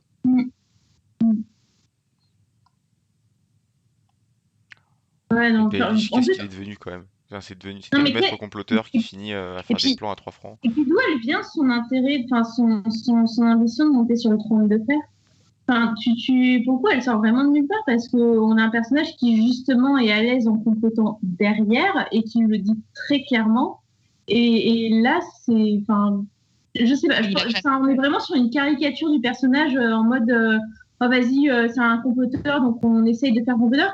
Et d'ailleurs, il y a tout un truc sur lequel ils essayent de jouer en saison 7 et 8 sur le fait que Sansa serait ambigu, et puis lui, il est un peu ambigu, mais en fait, ils en font rien, tu vois, mais c'est des zooms sur les personnages avec des têtes un peu, peut-être qu'il va se passer un truc. Et en fait, ils en font rien, et peut-être qu'ils le font pour que le spectateur se dise, ah bah, c'est sûr, il va se passer un truc, mais Non, mais ça tombe à l'eau parce que... ils veulent que le spectateur se méfie de Sansa qui devient l'élève qui dépasse le maître.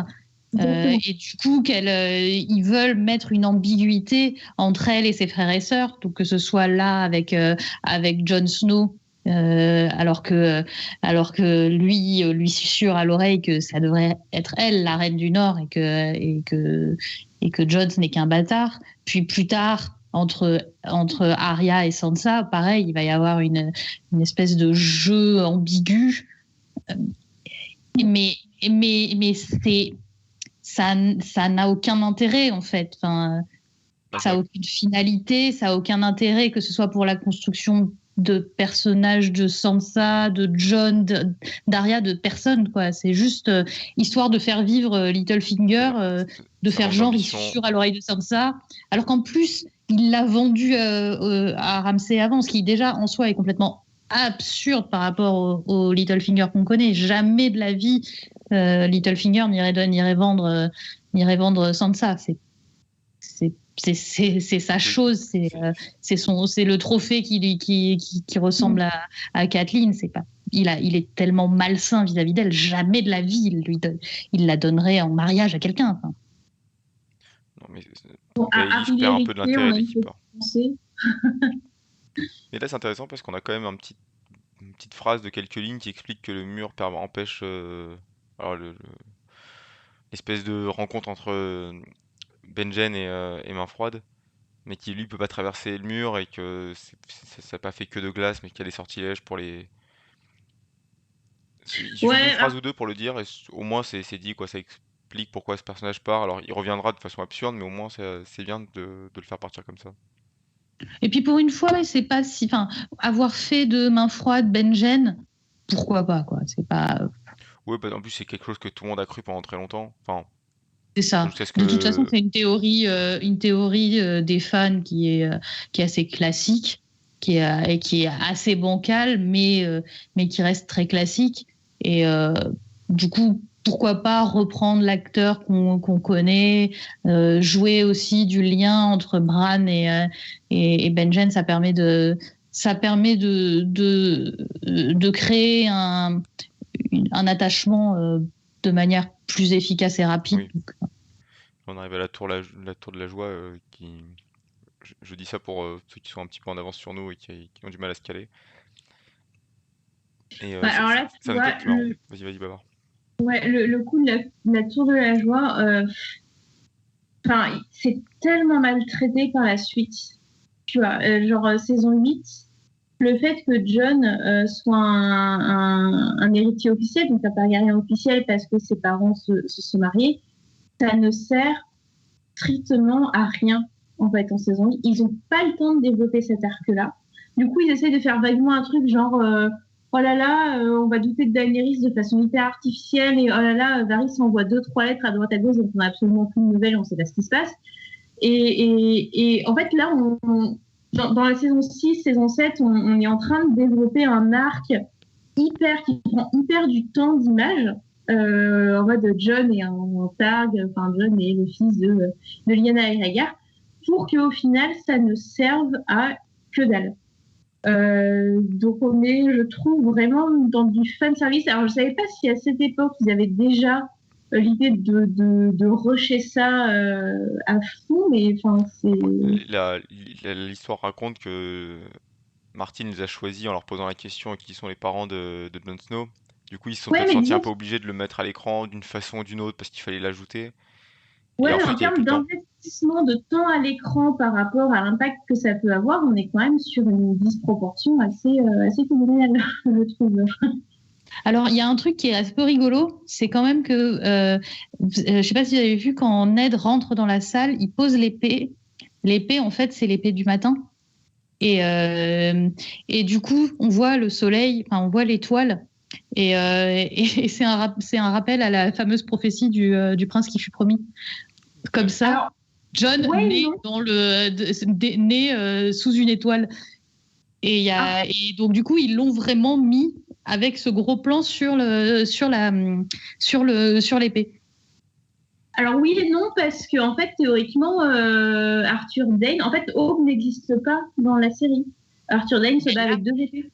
En l'occurrence, c'était l'épée Mais là, oui, c'était du l'épée du matin, je pense. Ouais, mais qui est pas vraiment introduite en fait, tu vois. Avant. Non, elle est pas. C'est vraiment un avec beau 2 clin épées. d'œil.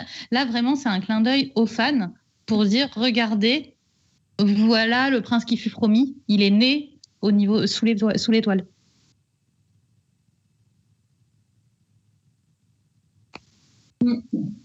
Bon, j'avoue quand que même eu le droit. parallèle entre le bébé et John n'est Ouais. vraiment pas subtil, mais en même temps. C'est la transition la moins subtile de toute la Ah série, oui. je pense.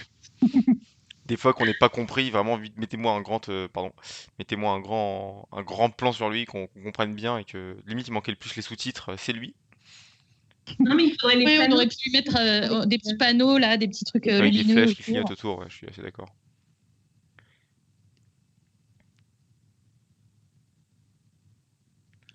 Et donc, il y a aussi la tension artificielle entre Sansa et John. Il essaye de la construire en fait, comme tu disais tout à l'heure avec Baelish et tout ce qui va dans les pseudo-complots, ils essayent vraiment de construire quelque chose de tendu entre les deux, qui a du mal à prendre, mais au moins il y a une idée quoi. C'est pas par hasard, ils essayent de faire un truc qui marche pas du tout parce que les dialogues sont pas suffisants et l'intrigue est pas suffisante pour porter tout ça. Mais j'ai l'impression qu'il y a vraiment une idée de créer quelque chose entre les deux, une tension pour ensuite avoir le dénouement quand Baelish se fait tuer. Et ça tombe à l'eau en fait trop tôt. Ouais, On nous dit il s'appelle Après, pas encore ça Aegon permet aussi bis. de la poser, elle, comme future reine du Nord, parce que dès ce moment-là, tu sens quand même que ou alors c'est juste moi qui ai un problème avec Kit Harington et qui trouve qu'il a zéro charisme. Il a zéro Mais charisme. du coup, quand tu la vois à côté, bah, tu sens qu'en fait, globalement, ça sera elle la tête pensante et que finalement, lui donner le titre de reine du Nord serait peut-être plus opportun que de le donner à John, quoi. John qui va bientôt partir au sud, de toute façon. On a eu droit à un petit Et puis en The plus, North il n'y a pas Remember. Fantôme. Ouais, Fantôme, il n'y avait pas le budget pour cet épisode. Mais on a eu droit à un petit The North Remember. Moi, ça me fait toujours plaisir. La scène en elle-même est chouette. Après, c'est vrai que ça fait hyper répétition de la façon dont Rob Oui, dans Rob et je pense que c'est voulu. Hein. Oui, bien sûr. Mais du coup, je trouve que c'est vraiment alors plus qu'une répétition, on est sur une redite. On n'a pas l'aspect. Il y a le petit truc en plus. Alors il y a Lyanna Mormont que. Il a tellement zéro charisme que tu dis, Rob, t'as envie d'y croire. Tu dis, ouais, tu te visualises là, crier King in the North avec eux. Alors que là, bon, alors la petite Lyanna Mormont, elle est rigolote, hein, mais enfin, moi, j'ai aucune envie d'aller crier King in the North face à Jon Snow. Parce que t'as un faible pour l'acteur de Robb Stark, on le sait tous. Voilà. C'est vrai. Tout le monde a un faible pour lui de toute façon. Ça. Voilà. Mais je trouve qu'on est vraiment dans une redite et sans truc vraiment en plus où la scène est chouette et elle plaît. Enfin moi elle m'a plu. Mais ouais, on est dans une redite. On dit que Lyanna remplace le Lard John. Oui. Alors j'avais même oublié qu'il était dans la série, mais apparemment il disparaît en fin de saison 1. Il n'est pas capturé pendant le. Bah non, il est capturé pendant les. Ouais, mais j'ai oublié qu'il existait. Après dans la série, je sais plus. Mais en plus, il fait la même tête toujours. Et voilà, là on voit la construction, l'espèce de construction rivalité avec le regard entre Sansa et Littlefinger. Et c'est tellement flou en fait qu'on peut absolument mettre toutes les les complots qu'on veut derrière, quoi. En fait, c'est tellement vague que tout le monde peut y voir ce qu'il veut. Et, je trouve que c'est pas forcément hyper bien fait. On suggère trop quelque chose d'hyper large pour que tout le monde s'y retrouve. Et puis de toute façon, c'est pareil, ça va faire pchit, quoi. Au final, non, Sansa, elle est derrière ses frères et sœurs. Donc du coup, cette espèce d'ambiguïté qu'ils essayent de construire, elle est là vraiment que pour le spectateur, pour le faire douter. Mais elle n'est pas là pour porter l'intrigue et porter des actions d'un personnage. Surtout que l'intrigue ne dure pas assez longtemps pour avoir une vraie implication pour la suite, en fait. Elle s'arrête assez vite, cette intrigue-là. On nous dit que Rob est inexistant, mais c'est Esclarmonde qui nous dit ça, mais qu'il est mieux dans Bodyguard. Alors j'ai pas eu Bodyguard, mais apparemment c'est pas mal. Moi je l'aimais bien dans Bodyguard, mais non, je préfère en Rob. Rob. On pourra faire un débat. Là, le costume de Cersei a un peu évolué, même par rapport au tout début de l'épisode, où elle a vraiment les épaulettes totalement en terre. Ça rejoint ce que disait Narfa sur l'aspect guerrier, en fait. En fait, les épaulettes qu'elle a, c'est un rappel à Jaime. C'est les mêmes dessins qui sont sur la main qu'elle a fait faire à Jaime. Et en fait, c'est le seul élément de son costume qui rappelle un être qu'elle aime. Après, son costume, il est complètement construit sur la tenue de Tywin. En fait, il y a un gros parallèle avec la tenue que portait Tywin quand il siégeait en tant que main du roi. Mais plus d'un côté caricatural que d'un côté hommage. Et par contre, les épaulettes, elles, sont vraiment là pour être un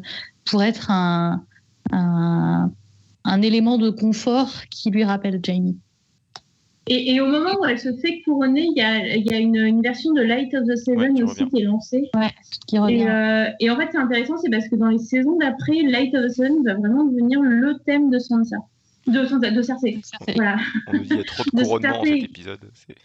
Oui, mais alors justement, c'est fait en sorte, c'est des parallèles entre l'aspect de Jon qui veut pas le pouvoir, mais qui est choisi par ses hommes, etc.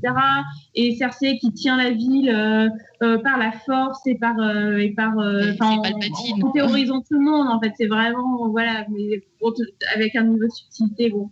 La subtilité du regard. La couronne qu'elle porte, en fait, elle a été conçue avec le lion, donc qu'on voit, mais qui est un lion très stylisé et très très simple. Et en fait, la costumière, elle a vraiment tout fait pour que les lignes soient complètement pures et simples et que tout rappelle la froideur, la rigueur et un côté extrêmement carré, plus d'émotion. On a plus de fioritures, rien. On a que, et les seules fioritures, du coup, c'est les épaulettes qui rappellent Jaime. Et pareil, la robe, en fait, on verra ses pieds. Pareil, c'est pour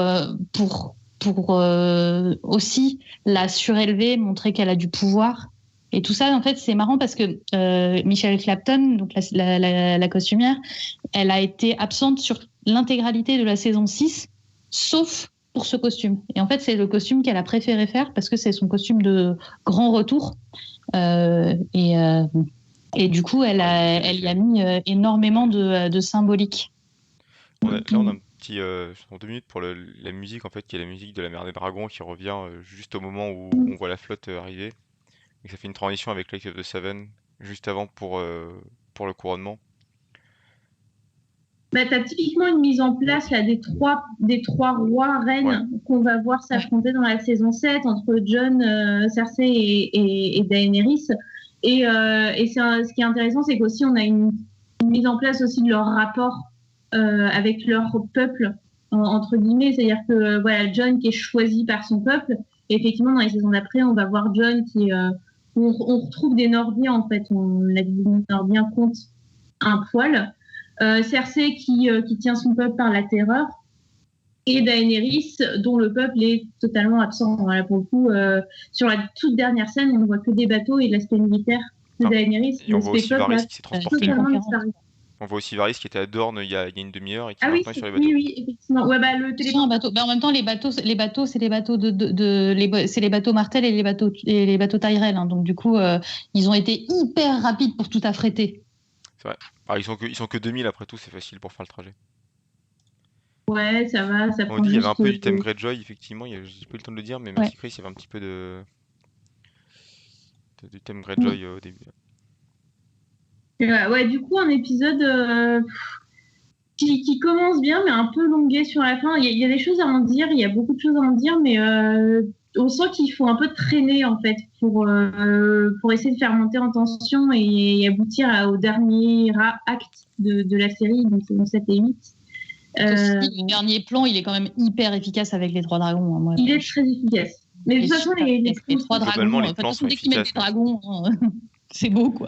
La réalisation de l'épisode est quand même plutôt bonne. Enfin, même s'il y a des longueurs, même si on sent que Sapovnik avec ce qu'il pouvait, avec ce qu'il avait, avec le plan, le cahier des charges qu'on lui a donné, ça reste efficace. Il y a plein de moments qui sont dont on se rappelle dans cet épisode.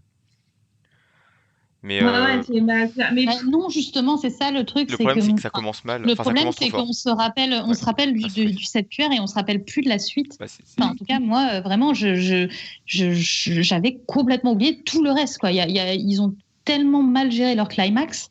Bah, Donc, le suicide de Tommen est quand même. Oui, L'image c'est est vrai que le restée sur suicide de internet pas Tommen, mal. C'est écrit, se c'est résume un en mème, disant quoi. ça commence trop fort cet épisode. Et c'est vrai qu'en fait, il commence très fort et du coup, on oublie un peu le reste. Mais les images sont quand même assez marquantes, je trouve, par la suite. La fin, en fait, la fin où tu as les 3, entre guillemets, couronnements qui se suivent, enfin, le Jon, Ouais. Cersei et Daenerys est marquant, surtout avec la musique où tu as les différents thèmes qui se superposent, justement. Voilà, l'intérêt de la musique. Non, mais ils auraient peut-être pu mettre le septuaire dans un épisode avant, en fait.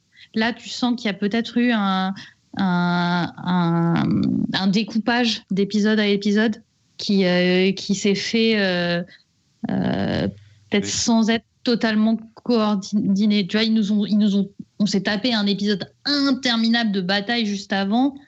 Peut-être qu'en fait, ils auraient pu mixer un peu et faire en parallèle la bataille, le septuaire, faire un truc, ouais, pour compliqué, je pense, de mettre les deux. Faire tout le reste. Mais c'est compliqué de mettre les deux, le septuaire et la bataille dans un même épisode. Ouais, non, ça aurait même au niveau rythme, ça aurait pas marqué, je pense. Mais ouais, il y a des longueurs sur. Et c'est Claremont qui dit qu'il aurait fallu peut-être un épisode court avec rien que le septuaire. Bah, je suis assez d'accord en fait. Le septuaire, c'est un épisode qui suffit à lui-même, quitte à l'allonger un peu toute la scène avec l'ex de Seven. Un procès plus long. Non, les couronnements sont importants. Les couronnements, je pense. Oui, mais tu peux pas faire le couronnement avant l'explosion du septuaire. Donc du coup, il aurait fallu mettre le septuaire dans son épisode pour après passer à la suite et avoir un rythme pour le reste qui est le reste de l'épisode du coup, mais qui fait pas genre un effet pchit par rapport à ton énorme climax de début d'épisode, quoi. Là c'est éclipsé. Je pense que c'est le milieu qui pêche un peu. Avec des longueurs vraiment sur les échanges. On parlait de l'échange entre Mélisandre, Jon et Davos qui traîne en longueur. Pareil, la mort de Walder Frey, où on a un plan sur 2 minutes sur sa gorge qui saigne, etc. Pareil, je pense qu'il y avait moyen de raccourcir un peu le genre de truc, quoi. Mais après, finir sur les couronnements, je trouve que c'est... tu clôt vraiment un arc, quoi. Enfin, tu clôt des arcs avant de toute façon, tu pouvais pas ne pas clore sur les couronnements qui appellent toute la suite. C'est toute la suite de la série. Parce que c'est une fin de saison, faut oublier que c'est une fin de saison. C'est ça. Mais le problème reste que du coup, il y a vraiment un rythme bancal entre cet énorme truc en début et du coup, après, il court derrière pour récupérer l'intérêt du spectateur. Mais c'est comme le dit Amaray, il y a beaucoup de choses en fait dans cet épisode et c'est difficile il y a beaucoup de choses marquantes mais qui sont mal agencées, je trouve. Alors que les idées sont importantes, mais et puis je crois que le début de la série est assez lent en fait. Mais à trop vouloir attendre, mais ça c'est un problème depuis la saison 3 ou 4, à trop vouloir attendre la fin pour mettre des climax, à trop vouloir attendre l'épisode 9 Et l'épisode 10, il y a des longueurs en milieu de saison qui servent à rien pour apporter plein de choses d'un coup et ensuite avoir une attente d'un an où tout le monde en parle. Euh, C'est bancal en fait. Clairement, je pense que le coup de l'épisode 9 est marquant, a pas mal desservi la série Ça a des structuré saisons trop la 4 série. à 6 en fait. Parce que après, il y a moins cet aspect-là parce que les saisons 7 et 8 ont pas, enfin, des nombres d'épisodes différents. Mais t'avais vraiment une attente qui s'est construite, extra diégétiquement, ce qui fait que ça forçait un peu la logique interne. Bon, après, la logique interne, je trouve qu'on est dans un épisode où il faut arrêter de penser. La logique interne, c'était tellement de trucs qui Dans une vont pas. saison entière, je pense. Ouais, bien sûr, la saison entière, mais Bon. enfin, depuis. De toute façon, dès qu'il y a Dorn dans une saison. Hein. Oui. Voilà. Bon, est-ce qu'on fait le bingot Est-ce qu'on fait le bilan bingot On peut faire un petit bilan bingot. Est-ce que tout le monde a son bingot Moi, je l'ai. Est-ce que Bingot, c'est un c'est ça. début? Alors, moi, je ne l'ai pas, mais vous me le Je vais vous raconterez. lire. Alors, tu ne sais rien de Jon Snow, on va dire que ça marche tout le temps. Parce qu'il Bah, est un roi sans. il savait pas que Mélisandre était méchante, alors ça marche. Ouais, mais ça a pas l'air de le gêner Et parce puis que en plus, Mélisandre s'en va. il Mais dit bon. aussi, il dit aussi à Sansa, t'aurais quand même pu me dire qu'il y avait des chevaliers du Val. C'est rien en fait. C'est rien. Du coup, c'est vraiment rien, mais là, c'est pas de sa faute, le pauvre, c'est juste Sansa qui est débile. C'est juste Sansa qui faisait n'importe quoi. Stannis, le vrai roi, c'est toujours vrai. Ça, de toute façon, cette case est toujours vrai. Alors moi, je te laisse la responsabilité de cette case. aucun Je ne problème. valide pas. Voilà. Quelqu'un revient des os d'au-delà du mur. Bah, t'as les deux. Bah oui, là pour le coup, on a quand même Il y a Bran. Tormund Il y a Bran qui on a revient, Bran ouais. et on Daenerys a qui revient. Daenerys. C'est des belles lignes, ça. Caméo sauvage, j'ai pas fait gaffe, je pense pas. Je crois pas. C'est comme dans les livres. On avait une petite phrase King in the North qui est dans les livres. Non, c'est pas comme Et ça. puis C'est pas comme dans les livres, je sais pas lire, mais ça, c'est le fond de la bière. Mais on a quand même du coup la tourte au frais et les enfants qui tuent Pycelle. En fait, il y a plein de choses qui sont comme dans les livres. Pas comme dans les livres, mais comme dans les livres. Il y a plein de choses qui sont rappelées, mais qui ne sont pas vraiment rappelées, qui sont adaptées. Comment dire, les Greyjoy qui arrivent, c'est pas les mêmes qui arrivent, mais c'est quand même des Greyjoy qui arrivent pour ramener Daenerys à Westeros. Enfin, il y a pas mal de choses. On me demande de mettre le bingot, alors oui, je vais le faire. Ne bougez pas. C'est ici.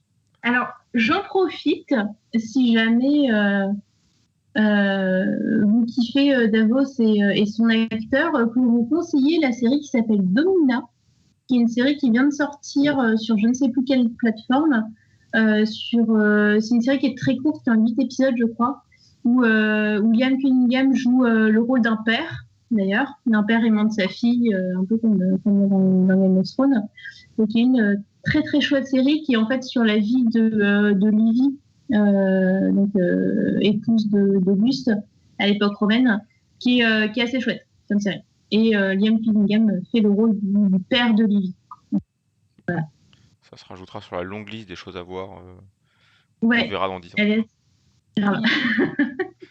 Je finis rapidement parce que je vois l'heure qui tourne. On voit, il y a un dragon, oui, il y a un dragon à la fin, et pour une image qui marche pas mal. Quelqu'un boit pour oublier, ça peut être moi, ça marche. Avec mon ego démesuré, je vais dire que c'est moi. Il y a Cersei quand même. Il n'y a pas Dorn dans l'épisode, hélas non, il y a Dorn dans l'épisode, et ça c'est une catastrophe. Oui, mais on peut être dans le déni. Donc, Moi je suis dans le déni, ça fait 10 ans que je suis dans le déni de toute façon.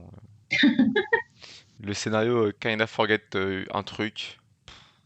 Tellement de choses. Varys qui se balade à droite à gauche. Lancel qui pourrait éteindre le feu, mais qui a oublié qu'il était méchant et qu'il fallait pas qu'il dise ses plans à tout le monde. Aussi. Mais ça c'est un truc de méchant de dire ses plans à tout le monde. C'est le truc du grand méchant.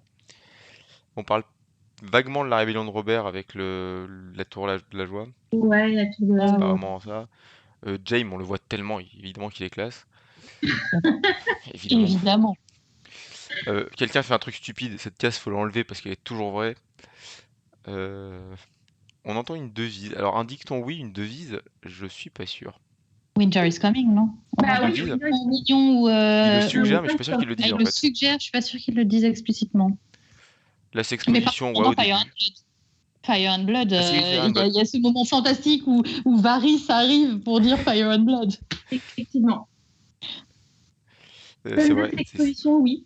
Cette exposition, oui, c'est au début. Alors, la prostituée avec Avec Paisel. Paisel. Alors là, c'est vraiment totalement gratuit, donc pour le coup, on coche la case 3 fois même. Ah, mais là, c'est vraiment, ça apporte vraiment rien. C'est juste pour le plaisir de mettre une fille au milieu, quoi.